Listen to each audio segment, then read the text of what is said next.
오늘이 새해 둘째 주일인데요. 여러분 올 새해는 연초에 무슨 결심을 하셨습니까?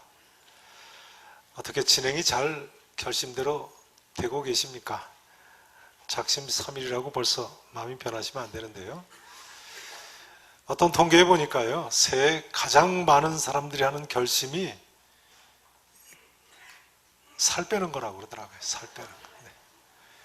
새해 들어 체중 조절이 잘 되십니까? 또 한 통계에 보니까요, 무엇이든지 결심하고 2주만 넘기면 그 다음부터는 성공할 가능성이 높아진답니다. 몇 주만 넘기면 된다고요? 오늘이 며칠이죠?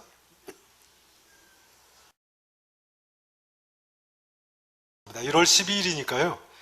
이제 며칠만 더 결심대로 사시면 되겠어요? 이틀 남았습니다. 내일 모레까지만 결심대로 실행하시면 올해는 새해 결심하신 것이 성공할 가능성이 높은 겁니다. 힘내시기 바랍니다. 벌써 포기하시면 어떻게 하나요? 그런데 저는 목사로서요, 우리 성도님들께서 새해에는 신앙적인 면에서도 몇 가지 좀 특별 결심을 하시고 실행에 옮기셨으면 좋겠습니다.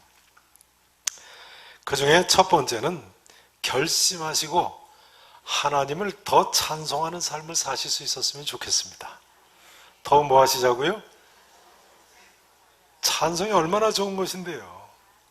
시편 저자는 호흡이 있는 자마다 여호와를 찬양할지어다 하지 않았습니까? 호흡이 있는 자마다. 그러니까 우리 모두가 이 결심을 하고 찬양은 더 많이 해야 되는 것입니다. 송축해 내 영혼 내 영혼아 거룩하신 이름, 이전에 없었던 노래로 나 주님을 경배해.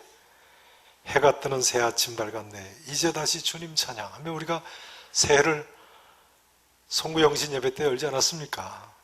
여러분 올 한 해 더 찬송하는 한 해가 되시기를 축원합니다. 찬송이 얼마나 좋습니까? 오늘 본문에도 보면요, 사도 바울은 찬송하리로다 하면서 에베소서 편지를 시작하고 있습니다. 3절 말씀을 한번 보시죠. 본문 3절 말씀. 자, 함께 읽으십니다. 찬송하리로다 하나님 곧 우리 주 예수 그리스도의 아버지께서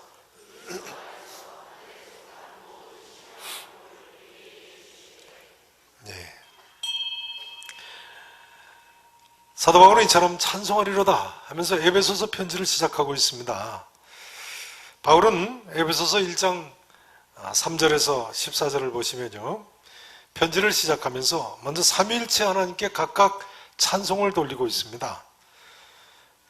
본문 3절에서 6절까지는 성부 하나님께 찬송을 돌리는 장면이고요, 7절에서 12절까지는 성자 예수님께 찬송을 돌리고 13절에서 14절은 성령 하나님께 찬송을 돌리는 부분입니다. 각 부분의 끝 귀절인 6절과 12절, 14절은 하나님의 은혜의 영광을 찬송하게 하려는 것이라 이렇게 맺고 있습니다. 한번 6절 보시죠.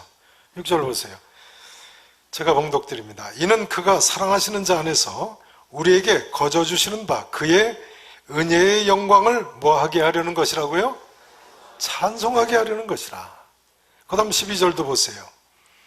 이는 우리가 그리스도 안에서 전부터 바라던 그의 영광에 뭐가 되게 하려 하심이라고요? 찬송이 되게 하려 하심이라. 마지막 14절을 보세요. 이는 우리 기업의 보증이 되사 그 얻으신 것을 속량하시고 그의 영광을 뭐하게 하려 하심이라고요? 찬송하게 하려 하심이라.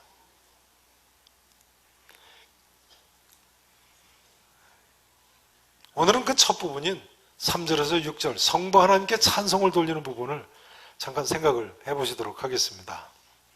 우선 바울에 의하면요, 우리가 성부 하나님께 찬송해야 할 이유가 무엇입니까? 3절에 보신 대로요, 찬송하리로다 하나님 곧 우리 주 예수 그리스도의 아버지께서 그리스도 안에서, 따라서 하시죠, 그리스도 안에서 하늘에 속한 모든 신령한 복을 우리에게 주시되. 우리가 왜 하나님, 성부 하나님께 찬송을 드려야 합니까? 하늘에 속한 모든 신령한 복을 우리에게 주시는 하나님이시기 때문에 그런 하나님을 찬양해야 된다는 거예요. 여러분, 우리 하나님 어떤 분이세요? 예수님 동생 사도 야고보는요, 야고보서 1장 17절에서 이렇게 같은 내용을 고백합니다. 온갖 좋은 은사와 온전한 선물이 다 위로부터 빛들의 아버지께로부터 내려오나니 그는 변함도 없으시고 회전하는 그림자도 없으시느니라. 그러니까 하나님은 변함없이 오늘날까지 수천 년, 아니 수만 년 영원토록 우리에게 온갖 좋은 것과 온전한 선물을 주시는 하나님이신 것입니다. 그러니 우리는 이런 하나님을 일평생, 아니 영원토록 찬송해야지요. 그런데 중요한 점은요, 하나님께서 우리에게 이 모든 것을 그리스도 안에서 주신다는 점입니다. 누구 안에 있을 때요? 그리스도 안에 있을 때 이처럼 복을 받는 거예요. 이 그리스도가 누구입니까? 누가 그리스도입니까? 3절에 보세요. 하나님 찬송하리로다. 하나님 곧 우리 주 예수 그리스도의 아버지 하나님께요. 그러니까요, 그리스도는 누구세요? 본래 그분은 예수님인데요, 예수님 우리 주님이시고 그리스도 구세주이시군요. 그리고 하나님의 아들이시군요. 따라서 하실까요? 하나님의 아들 구세주 예수 그리스도 믿으십니까? 그러면 믿는 분인 것입니다. 그러면 그리스도 안에 있는 사람인 것입니다. 그러면 하늘에 속한 모든 신령한 복을 하나님께 받는 자가 된 줄로 믿으시기를 축원합니다.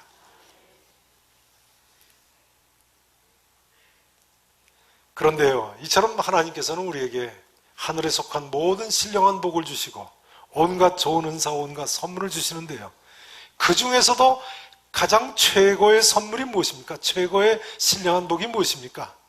새해가 돼서 새해 복 많이 받으시라고 인사를 많이 받으셨을 텐데요, 가장 신령한 복이 무엇입니까? 자, 4절 5절 말씀을 보시죠. 제가 4절을 읽습니다. 5절을 읽으세요. 곧 창세전에 그리스도 안에서 우리를 택하사 우리로 사랑 안에서 그 앞에 거룩하고 흠이 없게 하시려고, 읽으세요. 그 기쁘신 뜻대로 우리를 예정하사.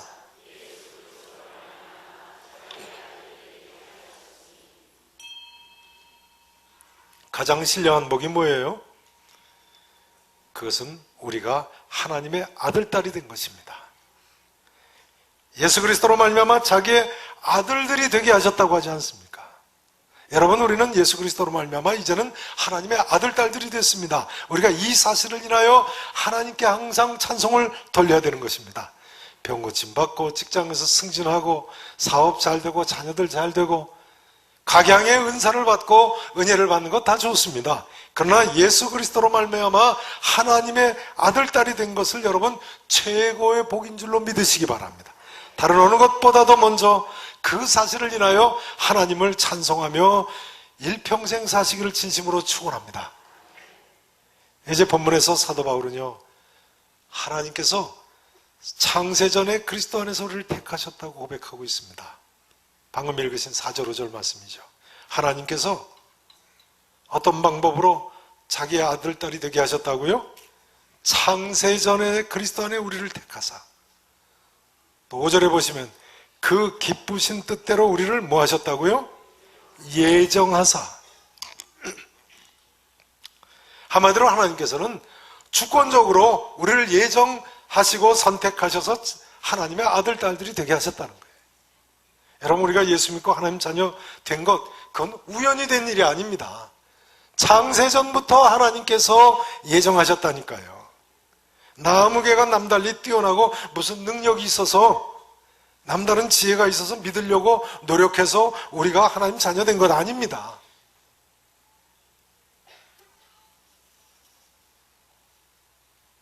하나님 절대 주권으로 그 기쁘신 뜻대로 예정하시고 선택하셔서 하나님의 자녀가 된 줄로 믿으셔야 됩니다. 틀림없어요. 11절 한번 보세요. 하나님 어떤 분이신가요? 따라서 하시죠. 11절. 모든 일을 그의 뜻의 결정대로 일하시는 이의 계획을 따라 우리가 뭘 입었다고요? 예정을 입어 그 안에서 기업이 되었다는 거예요. 그러니까 우리는 모든 일을 그의 뜻의 결정대로 일하시는 하나님의 무조건적인 선택을 받은 거예요. 창세전에 그리스도 안에서 우리를 택하사 그 기쁘신 뜻대로 우리를 예정하신 거예요. 이 예정 교리는요, 유명한 성 어거스틴이나 요한 켈빈이 특별히 더 주장을 했죠. 그러나 이것이 성 어거스틴이나 요한 켈빈이 새롭게 만든 교리가 아니고 이처럼 성경에 명명백백하게 나타나 있는 진리입니다. 그러나 많은 사람들이 예수 그리스도는 믿으면서도 이 예정 교리를 믿지 못합니다. 물론 예수 그리스도만 믿으면 누구라도 구원 얻을 수 있죠. 여러분, 우리가 예정이나 선택을 안 믿어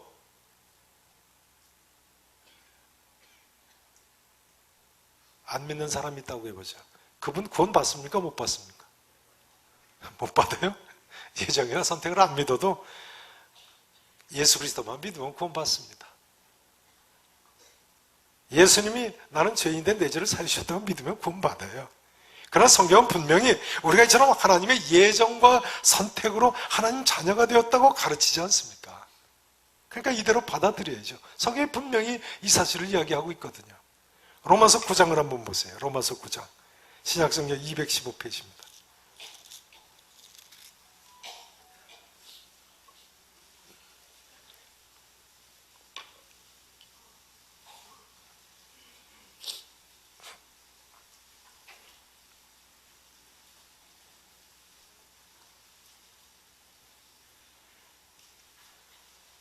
신약성경 251페이지, 215페이지. 죄송합니다. 251페이지입니다. 로마서 9장.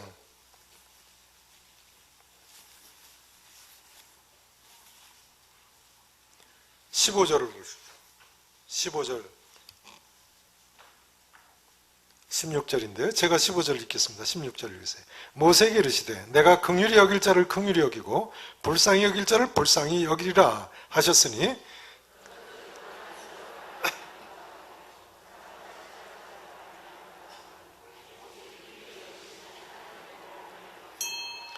자, 그런즉 원하는 자로 말미암음도 아니고 다른 박질하는 자도 말미암으로 다른 박질하는 자로 말미암음도 아니라 오직 긍휼히 여기시는 하나님으로부터 구원이 나온다는 거예요.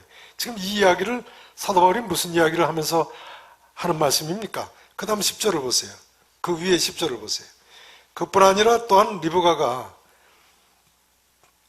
우리 조상 이삭 한 사람으로 말미암아 임신하였는데 그 자식들이 아직 뭐 하기도 전에요?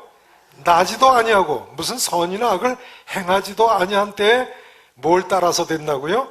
택하심을, 하나님의 택하심을 따라 되는 하나님의 뜻의 행위로 말미암지 않고 오직 부르시는 이로 말미암아, 부르시는 이는 하나님이시죠. 하나님으로 말미암아 서게 하려 하사 리브가에게 이르시되 큰 자가 어린 자를 뭐하리라고 하셨어요? 섬기리라고 했어요. 에서가 야곱을 섬긴다는 거예요. 기록된 바 내가 야곱은 뭐하세요? 사랑하고 에서는 뭐하세요? 미워하였다 하신과 같으니라 하면서 하는 이야기인 거예요. 원하는 자로 말미암음도 아니고 다른 박질하는 자로 말미암음도 아니요 오직 긍휼히 여기시는 하나님으로 말미암음이라. 참 이것은 인간으로서 받아들이기 쉽지 않은 내용입니다. 아니 야곱은 어머니 뱃속에서 나오기도 전에 하나님이 사랑하시고 에서는 어머니 뱃속에서 나오기도 전에 벌써 동생 야곱을 섬기라고 하나님이 그렇게 정하셨다는 거예요. 그럼 하나님께서 불공평하신 것 아닌가요? 바울에 의하면 그렇지 않다는 거예요. 그 다음 14절을 보세요. 그런즉 우리가 무슨 말하리요? 하나님께 뭐가 있느냐고요? 불의가 있느냐? 그럴 수 있어요? 그럴 수 없어요? 그럴 수 없느니라. 하나님은 속성상 의로우신 하나님이시지 하나님이 행하신 모든 일에는 뭐가 없어요? 불의가 없다는 거예요. 불공평한 게 아니라는 거예요. 이게 참 놀라운 규절이죠. 성경은 분명히 이처럼요. 하나님이 행하시는 모든 일을 인간이 시비를 걸 수 없다고 이야기합니다. 그 다음 19절부터 보세요. 뭐라고 바울이 계속 이야기합니까? 19절 보세요. 혹 네가 내게 말하기를 그러면 하나님이 어찌하여 허물하시느냐? 그럼 에서가 잘못한 게 뭐 있냐 이거예요. 나기 전부터 하나님이 그러시는데 누가 그 뜻을 대적하느냐 하리니 하나님 그렇게 정하셨으면 누가 대적하겠냐? 그럼 우리 잘못이 뭐가 있느냐? 이런 질문이죠. 그런데 바울의 대답이 뭡니까? 20절 말씀 21절 같이 읽으세요. 시작. 이 사람아 내가 누구이기에 감히 하나님께 반문하느냐? 지은 자에게 어찌 나를 이같이 만들었느냐 말하겠느냐? 토기장이가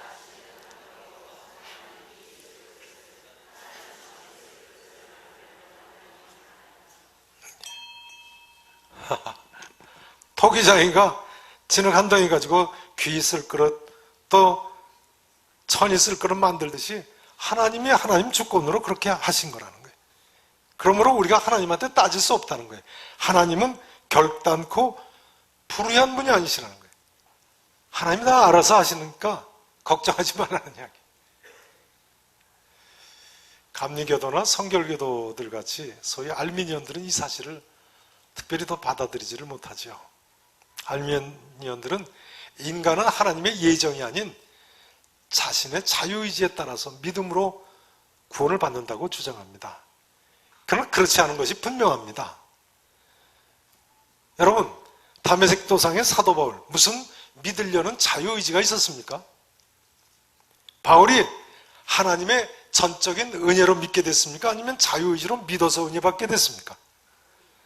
전적 은혜로 예정하심과 하나님의 선택 가운데 그 사람 믿게 된 것 아닙니까?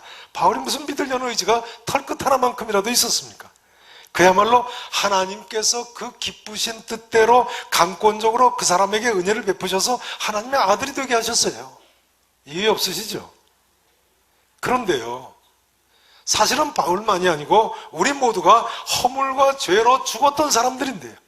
죽게 될 사람들이 아니고 아예 죽었던 사람들인데요. 죽은 사람 하나님 은혜가 아니면 어떻게 스스로 믿음을 가질 수가 있겠습니까? 허물과 죄로 죽었던 우리들이니까요. 우리가 믿음을 갖고 거듭나는 것이 아니라 사실은 성령님의 역사로 거듭나게 하셔서 우리가 믿을 수 있게 되는 것 아닙니까? 알미니언들은요, 하나님께서 예정하셨으면 인간의 자유의지란 있을 수 없다고 생각하고 있습니다. 흡사 철로 위에 기차처럼요. 하나님께서 예정하셨다면 주어진 운명의 길로 갈 뿐이고 자유의지란 있을 수 없다는 거예요. 그러나 영적인 세계에서는요, 예정과 자유의지가 병존할 수 있는 개념입니다. 하나님의 예정하심과 인간의 자유의지는요, 절대로 모순된 개념이 아닙니다. 예를 한번 들어보겠습니다. 오늘 이 자리에 이렇게 예배 드리러 오셨는데요. 이렇게 기도하신다고 하시죠. 앉자마자 하나님 이 자리에 예배 드리러 나올 수 있게 해주셔서 감사합니다. 이 기도 맞는 기도입니까? 틀린 기도입니까? 맞는 기도죠. 그럼 이 기도는 맞습니까? 틀립니까? 하나님, 제가 이 자리에 하나님 앞에 예배 드리러 나왔습니다. 맞아요? 틀려요? 그 기도도 맞는 기도예요. 그런데 하나님께서 이 자리에 나오게 해주셨으면 나오게 해주신 거지, 또 어떻게 이 자리에 나오게 해주신과 동시에 내가 이 자리에 예배 드리러 나왔다고 할 수 있나요? 모순된 것 아닌가요? 아닙니다. 영적인 세계에서는요, 예정 안에 자유의지가 평존할 수 있는 겁니다. 둘 다 모순된 개념이 아니에요. 성경이 여러분 그렇다고 하면 그대로 받아들이셔야 돼요. 그대로 믿으셔야 돼요. 비슷한 예를 들어볼까요? 이 세상에서 셋이면 셋이고 하나면 하나지 셋이면서 하나인 것 없어요. 셋이면서 하나인 게 뭐가 있어요? 그러나 영적인 세계에서는 삼위일체가 가능한 것입니다. 왜냐하면 삼위일체는 하나님의 존재 양식이기 때문에요. 창조주 하나님의 존재 양식이기 때문에 이 피조 세계에 같은 유가 없다고 해도 당연할 수 있는 것이에요. 마찬가지입니다. 영적인 세계에서는 예정 안에서 자유의지가 존재할 수 있는 것입니다. 그렇기 때문에 하나님께서는 에스겔서 36장 37절에 보면요, 바벨론 포로 70년 만에 포로 생활 마치고 귀환할 것을 분명히 예정하셨어요. 그런데도 불구하고 뭐라고 말씀하시냐면요, 그래도 이스라엘 족속이 이같이 자기들에게 이루어주기를 내게 구하여야 할지니라 하셨어요. 그래도가 중요하죠. 그래도 바벨론 포로 70년 만에 마칠 것 이미 예정하셨다면 그냥 기도 안 해도 70년 만에 돌아올 거 아닙니까? 그래도 뭐 하라고요? 기도해라. 그러면 내가 바벨론 포로 돌려보내실 거라는 거예요. 그래도 기도해라. 하나님이 그렇게 정하신 거예요. 예정하셨음에도 불구하고 결심하고 기도하라는 거예요. 오묘하신 하나님의 예정 섭리 가운데 인간의 자유의지도 이처럼 병존할 수 있는 길이 있는 것입니다. 이 자리에 계신 모든 분들께서요, 창세전에 그리스도 안에서 우리를 선택하시고 그 기쁘신 뜻대로 우리를 예정하셔서 우리로 하나님의 자녀가 되게 하신 하나님을 영원토록 감사하며 찬송하며 사시기를 진심으로 축원합니다. 이제 오늘 본문에 보면요, 하나님께서 이처럼 우리를 예정하시고 선택하신 목적이 나옵니다. 하나님의 아들, 딸 삼으신 목적 두 가지입니다. 첫째는요, 4절 말씀해 보시면 따라서 하시죠. 우리로 사랑 안에서 그 앞에 거룩하고 흠이 없게 하시려고. 한마디로 하나님께서 우리의 거룩한 삶을 원하셔서 우리를 이처럼 예정하시고 선택하시고 부르셨다는 거예요. 하나님의 예정과 선택을 믿지 못하는 많은 사람들은 이렇게 반문을 합니다. 저를 보세요. 만약 하나님께서 선택하시고 예정하셨다면 예수 믿는 사람 그럼 마음대로 죄 짓고 살아도 되겠네. 그래도 구원받을 거 아니냐. 하나님이 나라는 사람을 선택하시고 예정하셨다면. 그럼 죄 져도 괜찮겠네. 마음대로 쾌락 즐기고. 반문하는 사람들이 있습니다. 그러나 여러분, 하나님의 예정 선택의 애초의 목적이 뭐라고요? 거룩한 삶이에요. 거룩한 삶. 그 앞에 거룩하고 흠이 없게 하시려고 우리를 예정하시고 선택하셨다는 거예요. 그러므로 요한복음 15장 16절에 보면 예수님께서 이렇게 말씀하십니다. 너희가 나를 택하는 것이 아니요 내가 너희를 택하여 세웠노라. 누가 선택했다고요? 주께서 우리를 선택하셨다는 거예요. 그 다음 말씀이 중요합니다. 그 다음 이렇게 말씀하세요. 이는 너희로 가서 열매를 맺게 하고 또 너희 열매가 항상 있게 하려 함이라. 왜 선택하셨다고요? 열매 맺는 삶을 원하셨어요. 같은 내용을 사도 바울은 본문 4절에서 이렇게 고백합니다. 우리로 사랑 안에서 그 앞에 거룩하고 흠이 없게 하려 하시느니라. 열매 맺는 삶을 사시기를 바랍니다. 이제 하나님께서는요, 우리를 아들, 딸 삼으신 또 하나의 목적이 6절에 나옵니다. 6절 말씀 같이 읽으시죠. 자, 6절 말씀 함께 읽으십니다. 이는 그가 사랑하시는 자 안에서 우리에게 거저주시는 바 그의 은혜의 영광을 찬송하게 하려는 것이라. 성도 여러분, 하나님께서는요, 이 엄청난 구원의 은혜를 거저주셨어요. 어떻게 주셨다고요? 돈 없이 값 없이 거저주셨어요. 여러분, 이 사실을 믿으시고 찬송하며 사시기를 바랍니다. 하나님의 예정 선택의 두 번째 목적은 은혜를 찬송하는 삶이에요. 따라서 하시죠. 거룩한 삶, 하나님의 은혜를 찬송하는 삶. 하나님의 은혜를 거저주셨기 때문에 찬송할 수밖에 없다는 거예요.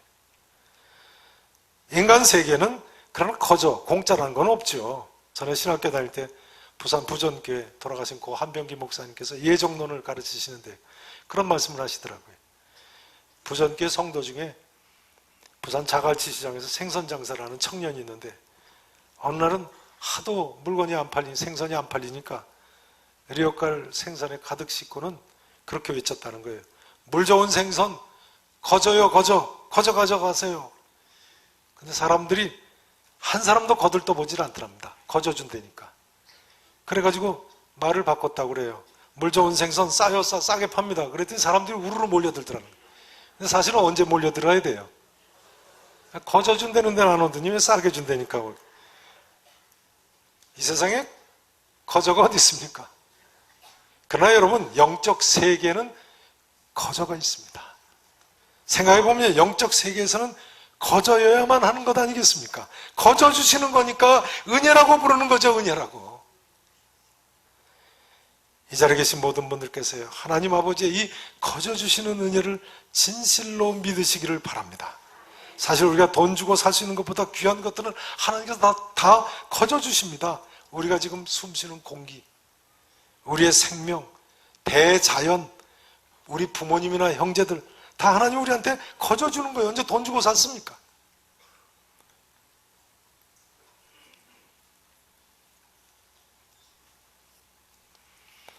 지난 세기 초에 영국을 대표하던 신학자인 C.S. 루이스가요, 하루는 이 C.S. 루이스가 옥스퍼드 대학과 케임브리지 대학의 교수였거든요. 대학교 한 방에 들어가니까 종교학자들이 모여가지고 기독교와 다른 종교의 차이점이 뭐냐고, 기독교의 특징이 뭐냐고 갑론을박을 하고 있더랍니다. 근데 결론을 내리지를 못하더라는 거예요. 차이가 뭔가? 차이가 뭐 같습니까? C.S. 루이스가 웃으면서 그건 간단합니다 하면서 뭐라고 이야기를 하냐면요, 기독교의 가장 큰 특징은 은혜라고 하더랍니다. 틀림없는 말씀입니다. 기독교의 가장 큰 특징은 은혜라고 할 수 있습니다. 성육신, 기독교에서 이야기하는 성육신이나 천국 같은 개념도요, 비슷한 개념이 다른 종교에도 있다는 거예요. 성육신, 신이 인간의 몸을 입고 내려왔다거나 천국, 죽은 후에 좋은 세계가 있다. 그 다른 종교에도 있다는 거예요. 비슷한 개념들이. 그러나 하나님이 거저주시는 은혜로서의 구원 개념이라는 것은 다른 아무 종교에도 그 비슷한 이유가 없다는 거예요. 이 거저주시는 하나님의 은혜를 우리 모두가 감격하며 찬양하며 2020년 한 해도 살아갈 수 있기를 진심으로 바랍니다. 끝으로 한 가지만 더 생각해 보실 것이 있습니다. 우리가 예정과 선택의 교리를 믿으면요, 그러면 전도나 선교를 할 필요가 없지 않느냐 하는 주장입니다. 이렇게 주장하는 사람들은요, 아니 하나님이 예정하고 선택하셨다면 우리가 전도 안 해도 언젠가 그 사람 예수 믿고 구원받게 될 거 아니냐, 전도할 필요가 어디 있느냐, 선교 뭐하러 하느냐, 그럴듯하지 않습니까? 실제로 기독교 역사에 보면요, 이렇게 예정론을 오해한 사람들이 많이 있었어요. 1700년대 서양 첫 개신교 선교사인 윌리엄 캐리가 영국 노팅엄에서 열린 교직자 회의에서 이방 민족에게 복음을 전파해야 된다고 주장을 하니까요, 의장이 자리를 박차고 일어나면서 윌리엄 캐리 청년의 말을 가로막았다는 거예요. 그럼 뭐라고 외쳤냐 하면요, 젊은이여 앉으시오. 만약 하나님께서 이방인의 회개를 원한다면 하나님 자신이 자네나 우리의 도움 없이도 능히 그걸 할 수 있을 것이라고 했다는 거예요. 교회 지도자들까지 성경을 오해했나요? 사실은 그럴듯하지요. 그러나 성경 말씀에 의하면요, 하나님께서 선택한 자를 부르시는 방법은 이미 앞서 거듭난 사람을 통해서 복음을 전파하심으로 그 사람을 부르시는 거예요. 그러므로 하나님께서 그렇게 정하셨기 때문에요, 예수님이 뭐라고 하셨어요? 너희는 온 천하에 다니며 만민에게 복음을 전파하라고 하지 않으셨습니까? 사도 바울은 전파하는 자가 없이 어찌 들으리요 했습니다. 다시 한번 말씀드립니다만 영적 세계에서는 이런 모든 것이 모순되지 않고 하나님의 전능하신 능력 안에서 병존할 수 있는 거예요. 바벨론 포로 70년 귀환 예정돼 있어도 우리가 기도해야 하듯이 말이죠. 하나님이 예정하셨어도 전도해야 되는 거예요. 심고 물 주는 건 우리가 할 일이고 자라게 하시는 분은 누가 하시는 일이에요? 하나님이 하시는 일이라니까요. 우리는 그저 우리를 어두운 데서 불러내어서 그의 기이한 빛에 들어가게 하신 하나님의 아름다운 덕을 선포하기만 하면 되는 거예요. 오직 우리에게 거저주시는 바 하나님의 은혜의 영광을 찬송하기만 하면 되는 줄로 믿으시기 바랍니다. 이제 한마디로 말씀 증거를 마칩니다. 여러분, 우리는 하나님의 거저주시는 은혜, 전적 은혜로 하나님의 아들, 딸들이 되었습니다. 오늘 이 자리에 계신 모든 분들께서 이 사실을 인하여 감격하시며 사도 바울처럼 찬양하고 구원의 기쁜 소식을 전하며 거룩한 삶으로 하나님께 영광을 돌리는 한 해가 되실 수 있기를 우리 구주 예수 그리스도 이름으로 간절히 축원하겠습니다.